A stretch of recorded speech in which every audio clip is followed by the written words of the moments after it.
Regina, next topic being millennials. I understand you're not a millennial, but if you could elaborate some of the responses to the questions I plan on asking you from a millennial point of view. Gotcha. Thank you. What is one word that describes millennials? I actually have several. They're kind of like the middle children of generations, if that makes sense. Compare millennials from the generation after us.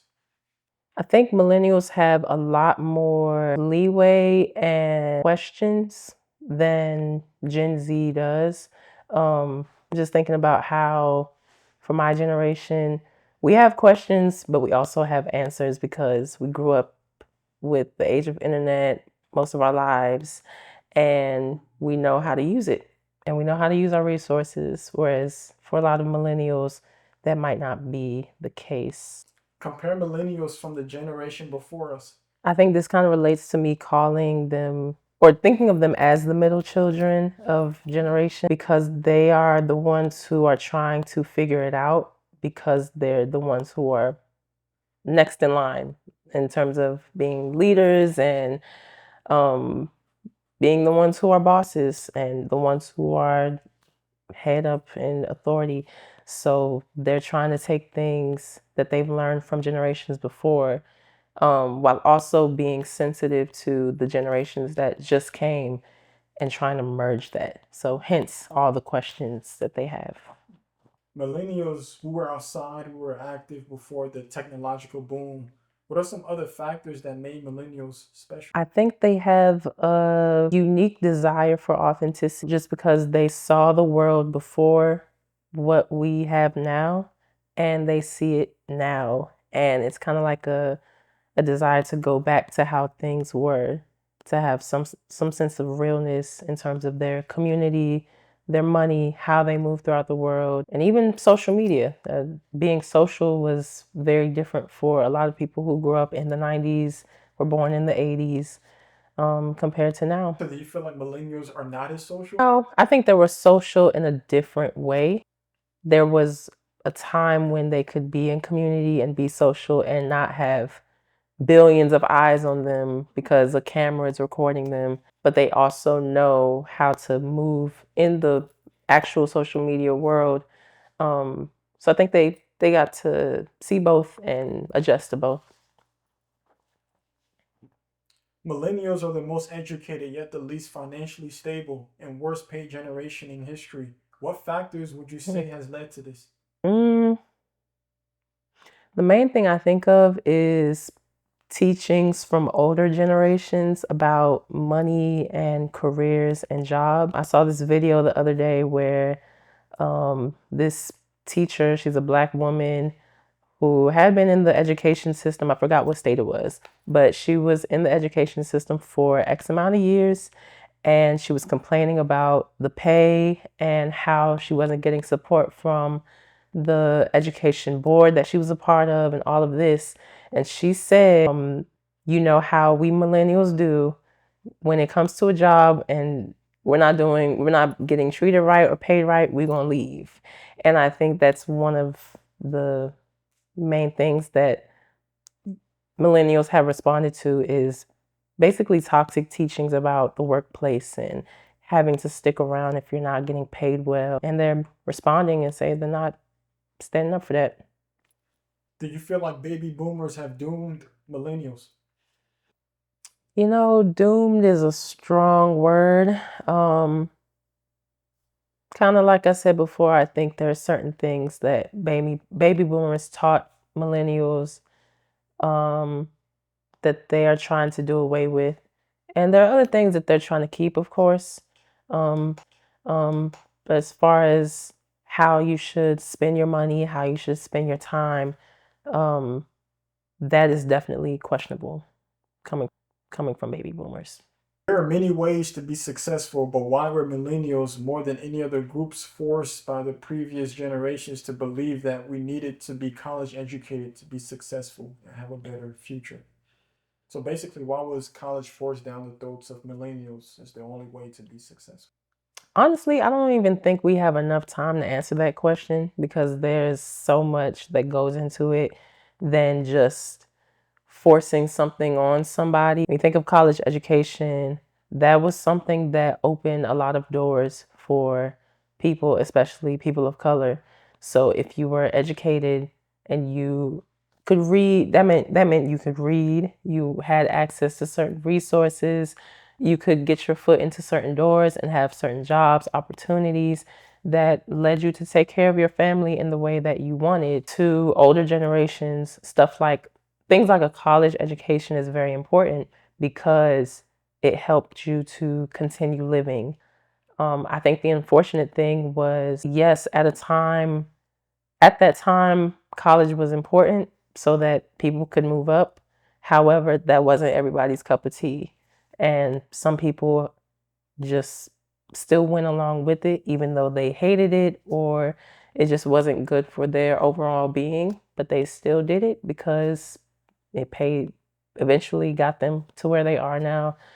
Have you ever met someone that was a millennial that doesn't have a personality outside of school? And if you did, is this a product of what they were forced into believing? A millennial who doesn't have a personality outside of school. Because I've met a couple. School is their life, and outside of school, it's it's like they're a vegetable. So I think for the millennials I know in my life, school was pivotal and essential to where they are now. So they're very focused on what they do now. In terms of, I don't really see a lot of millennials in school right now. But I think when it comes to, okay, what do I need to be focusing on? That's what they are focused on, if that makes sense. Can you have a degree and not be educated? Absolutely. Can you elaborate? Have been a professional student my whole life. There's not been a time where I have not been in school. Can't wait to graduate next year so I can be done. But I think I mostly saw from high school to college to grad school that a lot of people would get their diploma, get the degree, but certain conversations they couldn't have, or certain things they couldn't do for themselves or for others, that either it may have been mentioned in school, but it just didn't stick with them. So I'll give an example. I went to a PWI, that's a predominantly white institution for college, and some of my classmates would be very educated in the sense that they had gone through a lot of schooling. They knew the basics of certain things. But when it came to how to treat other people, or things like having social skills, or being able to apply what they learn in the classroom, or knowing things beyond the basics, they fell short. That could be for a plethora of reasons: cultural, racial, financial, economic, generational, whatever. But absolutely, people get their degrees all the time and they lack education. Also, cheating happens a lot. So, yeah, people don't actually learn things. They just skip on by and get the degree in the end. They walk across the stage. They don't really know anything. Absolutely. And they have to learn in the real world and ask people like me or my peers, well, what do we do? It's like, you went through all that schooling and you don't know. Have you ever had to put someone in check due to that?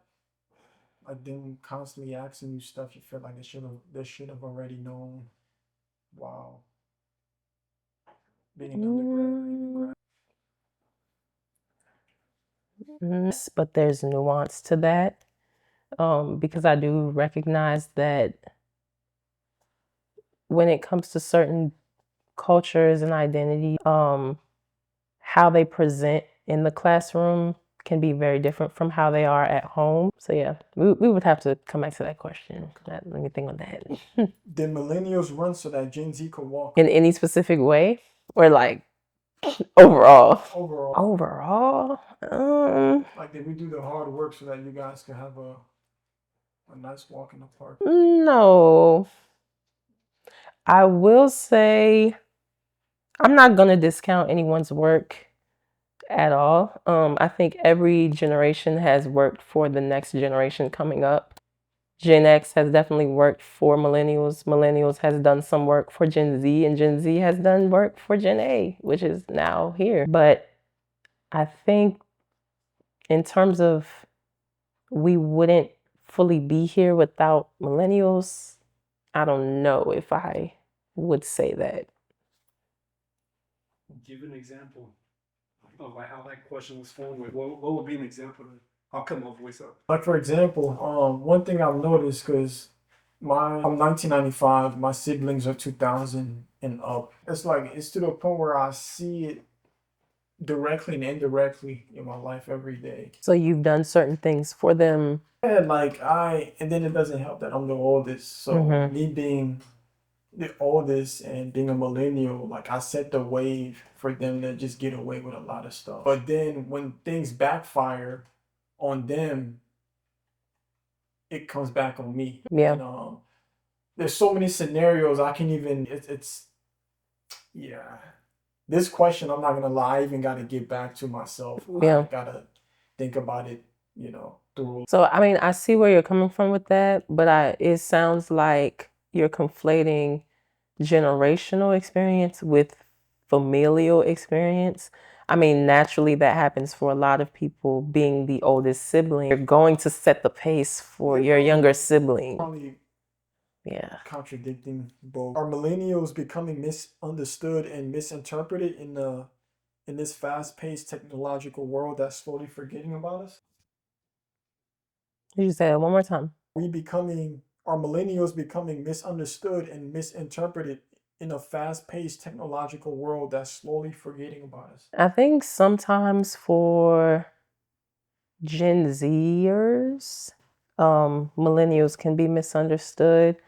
There are definitely a lot of running jokes about millennials in the office or how millennials come on social media or things like that. And they're all fun and games, but then sometimes not enough questions are asked about millennials to really understand where they come from. And I won't say a select few, but it does take more effort to know that, oh, this is what happened with this generation and the generations before them that informed them.